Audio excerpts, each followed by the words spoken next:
Welcome to TecoGuide, the only app designed to help you navigate your college and career journey in the quickest and most affordable way. This podcast is brought to you by Equity, dedicated to opening doors to higher education and career opportunities for all.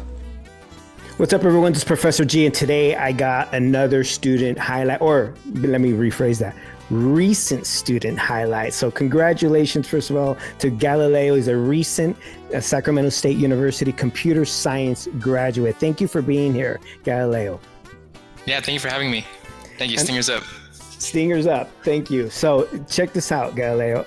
I already know because I've been a community college counselor for 25 years, so I know the pathway you went through for comp sci, right? Because I do education planning with people, and I know the rigor, and I know how much math you have to do, how much programming you have to do, right? And then all these other classes like general ed and stuff like that. But before we get into the nitty gritty, why don't you tell our audience about yourself? Where are you from, right? Where'd you grow up, and what started you off in college? Okay, yeah. So my family's from I'm from Tepic Nayarit in Mexico. So it's a coastal state. Yeah, they're really good at mariscos. And as a kid, I'd go every summer, and I spend time with my grandparents, my whole family from back home. But I grew up here in California, Sacramento, California. Oh, you're native from Northern California. Yeah. Right on. So you went to school out here, like middle, elementary school, all that? Yeah, elementary, middle, high school, yeah. Wow. Everything here. And so where did you go to high school? I went to West Campus on 58th Street, West Campus High School. It used to be a part of Hiram Johnson, I think, back in the day. Yeah. And so when you were in high school, just straight up, were you college track? There's some people that knew what they wanted to do. I didn't in high school. I didn't know anything about college until I left high school. But were you one of those students that was on track to like college and university kind of stuff, or were you completely lost while you were in high school? It was like West Campus is designated like as a college prep school, so they make sure that you go through your A through G requirements. But to be honest, I didn't really think much about college or what I wanted to do. I just thought, I'll graduate and then I'll do something with computers. And I had originally thought, I'll be a computer engineer, but I didn't even know what they did. I was just, something with computers. And then nobody knows what they do, man. Yeah. And so I was like, okay, what do they even do? So I looked. I'm just saying the right word. I'm saying computers, and people kind of, that's the thing that a lot of us say, right? We'll say this name of something because people will stop asking us a whole lot of questions because you kind of have a plan. It's like, okay, they want to study, I guess computer engineering. Great, he's got a plan, and then they don't ask anything else, right? Yeah. So it's this kind of coping mechanism that a lot of young people. I used to say the same thing. If I say a major, people leave me alone.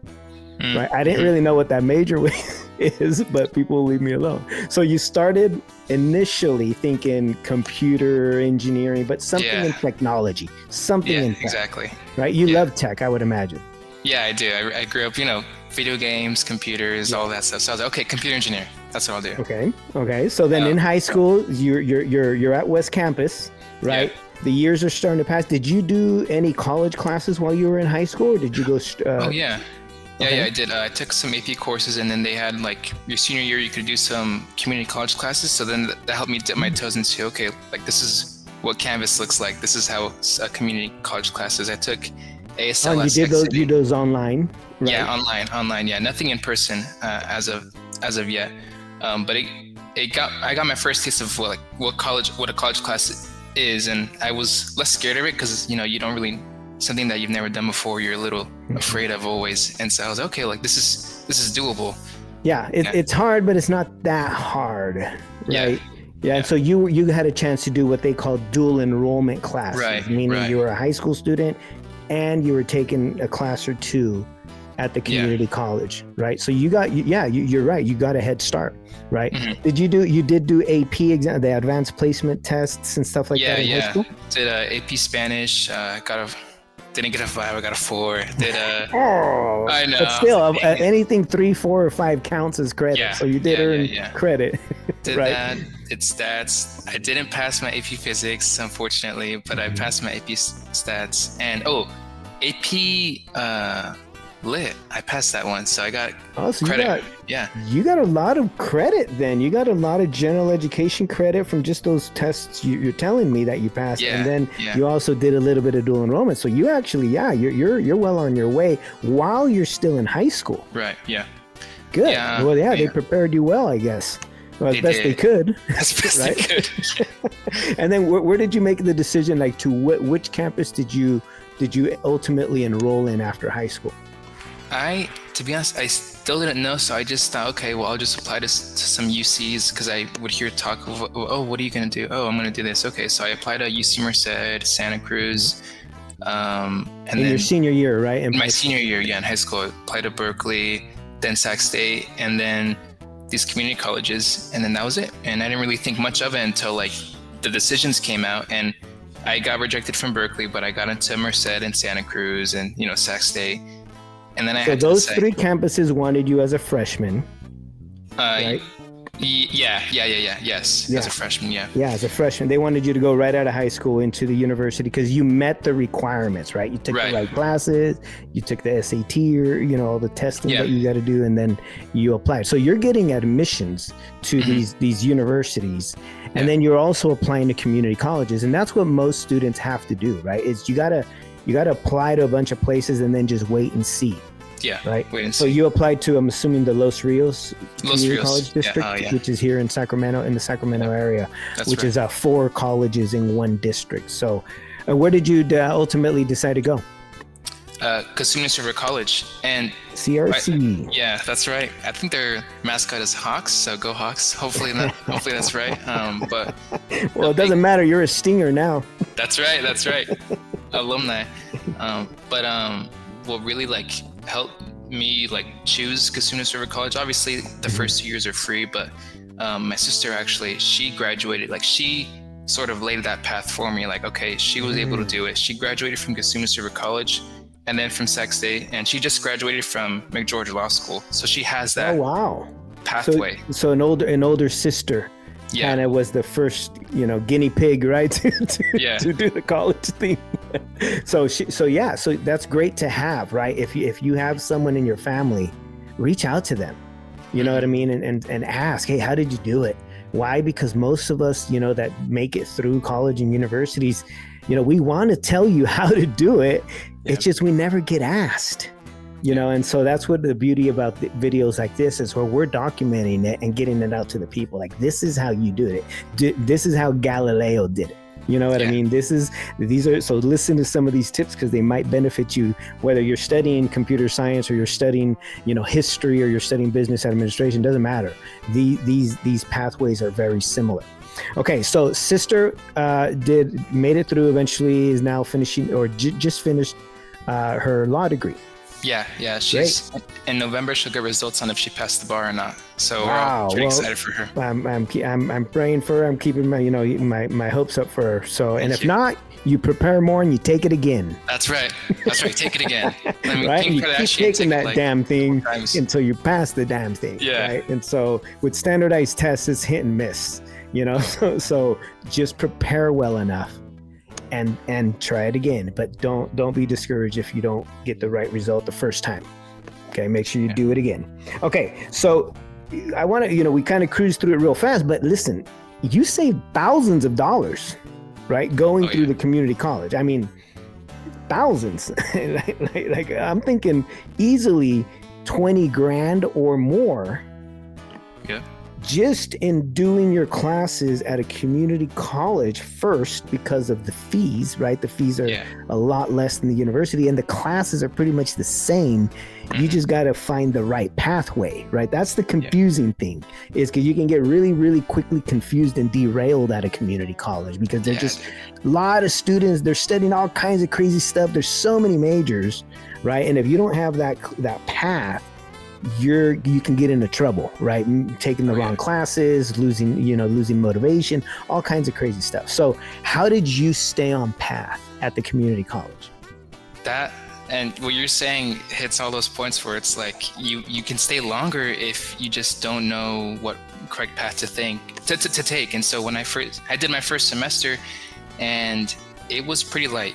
It was 12 units because I had everyone like, oh, do 12 units, and then So you're just copying everybody. yeah, That's how I made it through. I'm listening to this fool over here. Yeah. Knows his, he looks like he knows what he's doing. I would listen to. Yeah, but I didn't even take any math my first semester, so that was like the first big red flag. Because these math classes, they're prerequisites of each other. So, and I didn't even know that. Like, and you got to do like 7 of them. Yeah, it was. I don't know. It's like 5 to 7 of math classes, and you're right. If you miss it the first semester, you're kind of like a semester now, like already behind. Yes. So you were on the wrong path because you didn't take one of the major requirements for this kind of career field is math, right? This field, yeah. And so then again, okay, so you figured that out. You figured out, something's not right here. So how did you fix that? I said, okay, I got to talk to a counselor, right? Obviously, I got to talk to one. I can't do this by myself, not even with the help of my sister. So I made an appointment, and this is before the second semester started. So you got to pick your class for the next semester. And I almost didn't go because I thought, no, I got it. Like, why you almost didn't go. Yeah, and then they called me and they said, hey, and it was like a over the phone appointment. Okay. And I was like, I just, and then they called me like, oh, Galileo, I had you for the appointment. You still want to do it? I was like, oh, okay, yeah, let's do it. And then they tell me right away, like, hey, you didn't take math your first semester, and you got to do this, and I'm like, I was eating breakfast, and I'm listening to this guy, and he's saying, you're based on this path, right, you're going to graduate in like 3.5 years from community college, and you're going to transfer. And my heart sank. I was like, yeah, because 3.5 years, what? You were told your whole life, what, 2 years? Yeah. So you're coming in thinking this thing's going to be 2 years, and this guy's now telling you 3.5. Yeah. And I was like, okay. That's a hard pill to swallow, man. Yeah. I got to get my stuff together and and I said, okay, I'm going to make another appointment right away. And I don't know how, but I ended up at this support center called Mi Casa. Have you heard of Mi Casa for Consumer Service College? SCRC. Yes. SCRC, yeah. And they have their own dedicated counselor. They have, like, if you join it, priority registration. And so they set me up. Like, I went to them and they helped me pick my classes. And not only that, but I was taking a class at Sac City. So I was like, so you're in 2 community colleges. You're at Consumnes River, but you're also in Sac City, right? Not just 2. I was taking computer science classes at Folsom. So I'm at 3. Oh, so okay. Let's not confuse the listeners here. So at a district, right? At a district of 4 colleges like Los Rios, you're a student of the whole district. So you can take classes at whatever's available, whatever you can get at all the different colleges. Now, that doesn't mean go drive to all of them. That means like have one main campus that you're taking most of your class from, and then do an online class with some of these other farther away schools, etc. So you were doing what we call freeway flying. Right? You were taking classes from different campuses of the Los Rios district. That's right. Yeah. All at the same time. Yeah. Well, you like complexity. Okay. An aspect of that was like, this is like during COVID time. So all these were like online. Yeah. And you go on like this site called Rate My Professor, right? You look at the best reviews. Okay.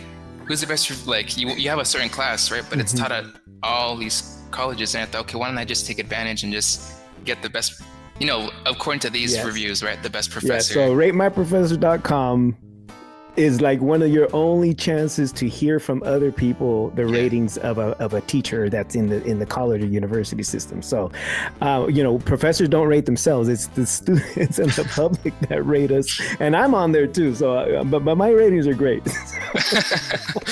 But that's a tool. Those of you listening, ratemyprofessor.com. Look up your professor. If you don't know other students that have taken that professor, then that's your only option. I used to use it too.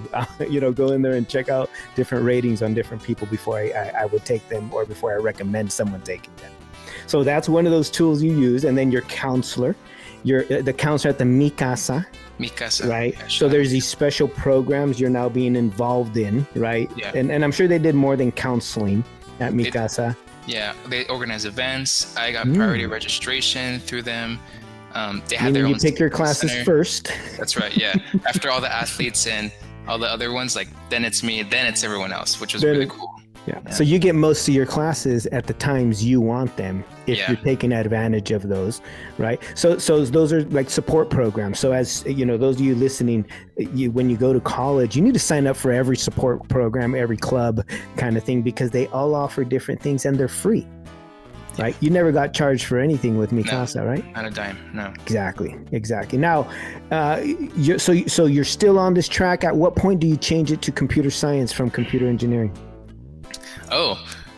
Honestly, before I even started, because I looked at the classes I'd have to take for computer engineering, and it was a lot of physics. And remember, I told you I failed AP physics, and I was like, I'm not really a big fan of physics. So what's something that's computer science related?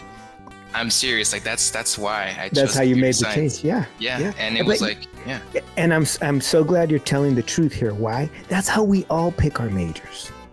If you're first in your family to like kind of do this, and what I mean by first in your family is that your parents don't have like bachelor's and master's degrees and stuff like that, you're missing a lot of information when it comes to the professional world. And even if your parents have those kinds of degrees, sometimes you're still missing that information. Yeah. So you're making decisions on like, okay, what can I get through faster, right? And still be in this field and avoid some of these things, some of these, the landmines. And so that's exactly how we do it, and it's normal. Right? Listeners, don't feel bad if you're doing that. We all did it, including myself, right? Is what's the best choice for me at this moment to get through this degree? And so now you're comp sci, you finish eventually community college. So how long did community college eventually take you to finish that part of your education? It took me 2 years because wow. the people at Mi Casa, they set me up. Yeah. You were taking then at least 15, 18 units a semester. Oh yeah. And then over the summer too, I think it was like 1 or 2 courses every summer. It was like, I think 2 summers. Wow. So you were on fire. That means you were like busy, super busy. Yeah. Did you have a job? Yeah, I did. I had a part-time job. A part-time job. Resiliency, y'all. It takes a lot of work to get through college, right? Jobs, the level of work. So you still pumped it up to where you could get out, fairly quickly in a high unit computer science major. Yeah. So listeners, there's high unit and regular unit, right? Most majors are kind of regular unit majors, right? And so they're all kind of the average same amount of units, but then there's some majors that are considered high unit, and those are like the STEM majors, science, tech, engineering, and math majors, and computer science is a STEM major. So you finished a high unit major fairly quickly, right? Most people will take the 3.5 years to finish those high unit majors because there's just too many classes and they're hard classes, right?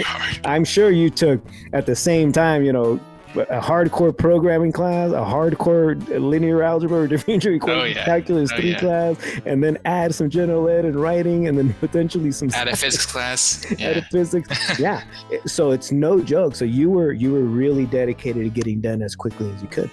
Yeah. Now, so then it comes the time where you're almost ready to transfer, right? So because you're meeting with this counselor more than once, I'm sure. Oh yeah, every semester. Yeah, every semester, and they're telling you, okay, it's getting closer, and then it's time to transfer. What's going through your head? What are you thinking? You thinking of staying local? You thinking of going anywhere else? Tell me about that time in your life. Yeah, I was thinking, okay, I have Sac State here. Maybe I could go UC Davis or maybe UC Santa Cruz because my girlfriend's going to UC Davis, so I know what that's like. But then I'm looking at, okay, based on the classes I've taken, can I transfer at this second year mark? Like, do I need to take more classes if I wanted to? And I did. I could transfer to Santa Cruz or Sac State, but for UC Davis, a school like that, I would need to do an extra year because they required even more general ed classes. I think it was a couple more math. I think some more biology classes. So then I thought, okay. So by choosing a different school, it would require you more time. Yeah, exactly. Yeah. And I'm like, nah. No, I don't want to do that. Right. So then you're at Sac State. I mean, you were at Sac State. You just finished, right? Just finished. So you entered Sac State as a junior. Yeah. Right. Because you finished basically the first 2 years, the freshman, sophomore year, at the community college level. You transferred in as a junior. You're now doing junior year and senior year at the university. And are your classes mostly computer science classes now, or how does that work when you get over to the university?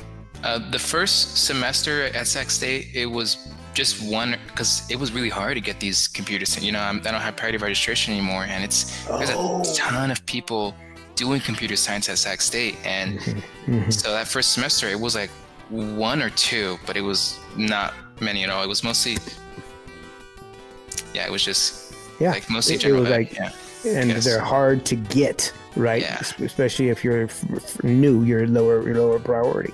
Yeah. And so overall, how long were you at Sac State overall once you got in there and then up to where you finished just recently?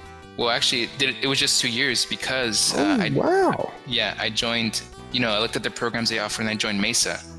And the Math, Engineering, and Science Achievement Program. And those also exist at the community college, but they also exist at the university. So look into that. If you're any STEM major, look into the MESA program. So tell us about MESA.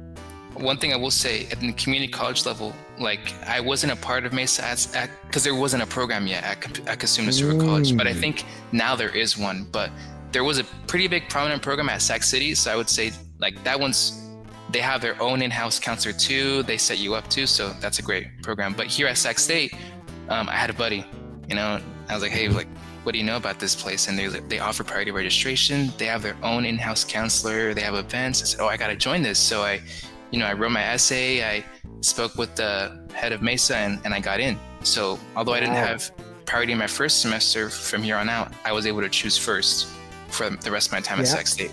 And so that just shows you got to be resourceful when you're in school. Look for these different programs and apply. Have the courage to call them, talk to someone, and apply, because you just never know. And now, all of a sudden, a semester in, you're getting priority registration. Which is going to solve getting your class difficulty problem, right? Then I'm sure they did MESA does a lot of things, especially social, right? Because it puts a lot of people that think the same way into the same program, right? So everyone in MESA is either majoring in engineering, math, science, right, or technology. And so you're all like-minded people and all interested in the same stuff. And so it's really also adds a lot of the social kind of capital, you know what I mean, that we all need, right? Because when you're doing this and you feel like you're alone, the odds are you're not going to make it. Right. Yeah. And I hate to say it, but, the odds of making it through community college are dismal. The statistics show that we're losing easily 70 to 80% of our transfer students at the community college level. Right. And so you sharing your journey with us on how you strategically did things really helps others, on this difficult journey as they begin their college career. So what other, do you remember what other resources at Sac State helped you through? And that includes people, right? Because sometimes it's mentorship, sometimes it's programs, sometimes it's family, right? That's there. So what other resources did you take advantage of? Oh yeah, well, my buddy that I just mentioned, Josue, he was a big part of MESA, and he was basically, before I even transferred, he was like, okay, this is what you got to do. You got to join MESA. You got to join this club called SHPE. And I was like, what is even SHPE? And it's this engineering club called the Society of Hispanic Professional Engineers. And they do it's mostly career development, but that set me up too for future careers too. But big shout out to him because of him, I was able to sort of navigate. He gave you the instructions. Yeah. And then in terms of family, like I said, my sister before said Lolly. And then, when I was in community college, I felt it was sort of isolating because you don't really see that many people on campus. I had most of my classes online. So basically my best friend, my girlfriend, Emily, she was there with me. Not that I really did it, that it mattered. Well, maybe it did it. Yeah. I felt a little alone when I was at community college, but having her as my rock, and it really helped me those 2 years. A support system. Yeah. People often feel alone, but they're not alone until you open your eyes. Right. Yeah. There's people there to help you and support you, whether it's family, girlfriend, or even, the MESA counselor, right? You're going to need to lean on people on this journey because it's a very exhausting journey, right? This college thing. So, right. It's great to hear that you had those support systems. Now, was there ever any time that you just said, I'm going to quit? I would say, oh man, it was, I think the second to last semester. It was either the end of junior year or the beginning of senior year, just because it was like senior project. Oh, I think it was, yeah. It was beginning of senior year, senior project, tough classes. I had my part-time job, and I think I almost failed the class, I almost failed the class because it was just so many things that I had to juggle. Yeah, I'm rubbing my head just thinking about it. You worry, right? And then was it all worth it? And then you start asking yourself, these difficult questions, right? And even considering quitting. And I mean, I'll be honest, I almost quit 7-8 times, right? Just again, there's so many things in this journey, so many landmines, so many things you don't know that could completely derail you, right? Life is still happening to others, right? And you could completely derail. Now, looking back to your high school self, right? That young guy that, at school, you're doing okay, you're doing good, right? You're not incarcerated, right? You're doing good.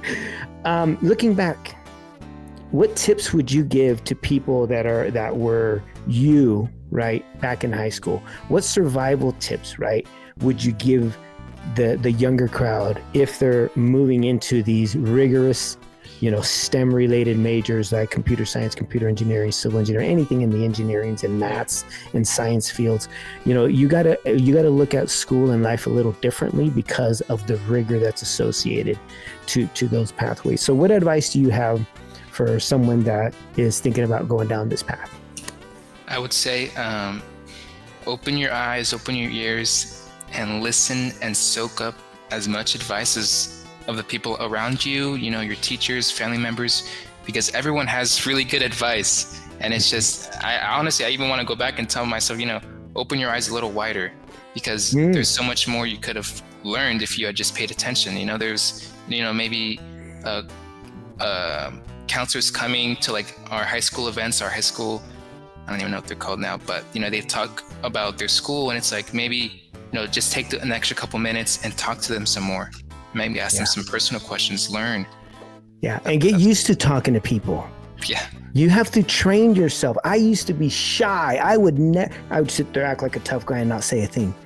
That is like the worst thing you can do. You have an opportunity to meet others. You have an opportunity to go learn, to go listen to a workshop. Right now, I look for workshops to attend. When I was a homeboy, no, I wasn't looking for workshops to attend, and join those professional organizations. So before we wrap up here, I want you to speak a little more about the SHPE organization, right? Yeah. And how has that helped you, right, understand more about, say, this professional field? Because SHPE is an organization for young people, for college students, etc., that are moving into these fields, but they do a lot more in terms of professional development and exposure to young people. So tell me a little bit about your experience with SHPE. Yeah, it's a national organization, and there's a SHPE club probably in most campuses, hopefully by now. But they invite people out, or at least at Sac State, they would invite people, maybe an experienced professional. They talk about what they did at their day-to-day. Maybe it's someone working construction management, someone working in civil engineering. Presentations. Presentations. From professionals. Yeah. Wow. Okay. So you got to hear from all kinds of different professionals. Panels, you get to ask them questions yourself, resume reviews. And then there was one big thing that was known as SHPE Nationals. They still have it every year, but it's like, if you're a part of SHPE, you go to this conference where it's just, they hire interns. And so that really propelled me to because I got my first internship doing that. Nice. So that was nice. On the job training, basically. Those of you listeners out there, listen, you want a hookup, you go after an internship. Yeah. That's getting your foot in the door. But how do you find one? These organizations. Go to these events. These organizations, and SHPE is one of them that kind of encompasses engineering, sciences, all that stuff, right? But there's these organizations for people who want to be teachers. There's these organizations for people who want to be psychologists, sociologists, historians. It's the same game. There's organizations that are there to help develop you professionally. Because one thing is to do your school and get your degree. The next thing is to move into the professional world and survive that as a professional computer scientist, right? Yeah. That's a whole other learning that has to take place because we don't know how to do that. And these organizations help us understand that and help us move into those professional ranks. So 5 years from now, where do you see yourself? I see myself hopefully giving back more. I just did like a resume workshop with SHPE itself. Like I came back and I was like one of the people that was like, oh no, you got to do this with your resumes. That was really cool. So just giving back more to Sac State, to SHPE. When the opportunity comes, I see myself, personally, like married, hopefully with my own place, and then being at the same job because I'm working for the state right now, and I'm enjoying it. So nice. And so, for someone that's considering Sacramento State University Engineering and Computer Science Division, what would you rank them? Scale of 1 to 10. The program of Sac State? Yes, of you promoting that for someone. Oh, you know what? I would say 8 out of 10. 8 out of 10 because it's really hard to get your classes sometimes without that priority registration. Yeah. There's people that they end up graduating like 5, maybe 6 years, and it's just because because it's a popular major there. It's a very computer science at certain universities. Certain majors are very full. Impaction kind of sometimes the word used impaction or highly selective majors, and computer science at Sac State is one of those majors, right? That's highly impacted. So it is a lot more difficult to kind of navigate access of the classes when it's that impacted. Yeah, that's why I can't rate it higher, but because it's an A, it's because of these programs and like these organizations that are a part of campus. And it's a pretty campus. I enjoyed my time there, honestly. Yeah, it was nice. Yeah, it is nice. I love it. It's at least 30,000 or more people that attend that school, and it is enormous. Right, I get lost every time I go there because I got to look at a map all the time and figure out where the heck I am because it's so massive. So, and a great option for those of you in Northern California, Sacramento State University. If you do end up in a STEM field, etc., you'll belong to a different department, such as engineering and computer science department, etc. Those of you who are seeking all your other majors, Sac State's so big that they have almost every major imaginable. So, keep them in your crosshairs when you're looking for a campus to either transfer to from a community college or going into as a first-time freshman straight out of high school.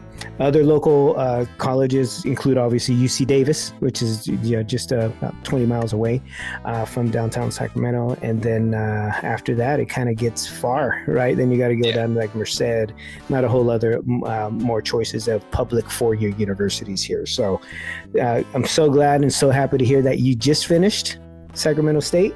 Congratulations. Thank you. So you just graduated in May. Yeah, in May.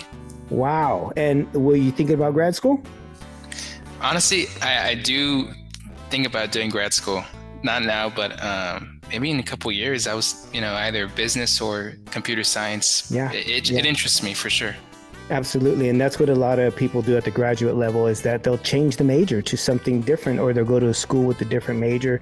Business administration is very, very a very good choice for those people who want to eventually move up the ladder in terms of management, in terms of executive management, that kind of stuff. And so highly recommend those two. And then an additional, master's computer science, just as good, right? Master's in even statistics. I have a brother-in-law who just finished a statistics master's degree, and that leads into data science. Yeah, and so, you have all kinds of different options because you have all of those classes done because your major was more on the rigorous side, right? All the math and stuff. Mm-hmm. And so you have lots of options. So I hope to hear one day that you were able to get your employer to pay for your master's degree and then you finish your master's degree. Yeah, me too. There's another tip to the audience, right? Get your employer to pay for the fees for those additional degrees. So Galileo, thank you very much, man. I had an amazing time talking to you, and it really is inspiring to see a young person like you so dedicated, right? So dedicated to not only their schooling, but their community, their family, and really you in the STEM field. It's critically important for Latinos to move into STEM. We're the majority of the population in California, or the kindergarten to 12th grade system has over 60% Latino kids in it in California. And yet we have very, very few that make it through towards the end, especially in a STEM bachelor's of science degree. So congratulations, Galileo. You're probably made yourself now with that degree, in that top, 5% of the population that have that kind of degree. So congratulations one more time. Thank you, Professor. Thank you. I'm hoping to do a follow-up with you one day. Yeah. Okay, to really check in, see how you're doing at your work, see how you're doing about your grad school applications, and see what life is throwing at you and how much life has changed. Because the one thing that a bachelor's degree does is it does start to change your life significantly, because that employment is at a different level now. Right. So I hope to do a follow-up with you in the near future for our audience to hear how you're doing. Thank you. Thank you so much for having me. I appreciate the message. I like what you're doing. It's really cool.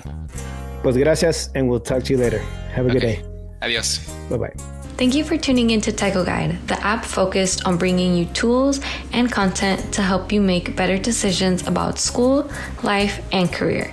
We hope this episode has inspired you to pursue and excel in your own educational and career journey. Don't forget to subscribe, follow, and share.